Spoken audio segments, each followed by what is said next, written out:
Io ne ho viste cose che voi umani non potreste immaginarvi.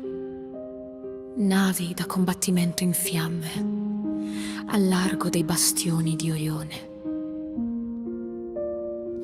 E ho visto i raggi B balenare nel buio vicino alle porte di Tannhäuser.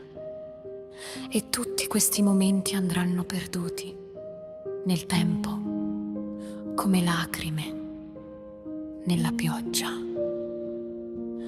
È tempo di morire.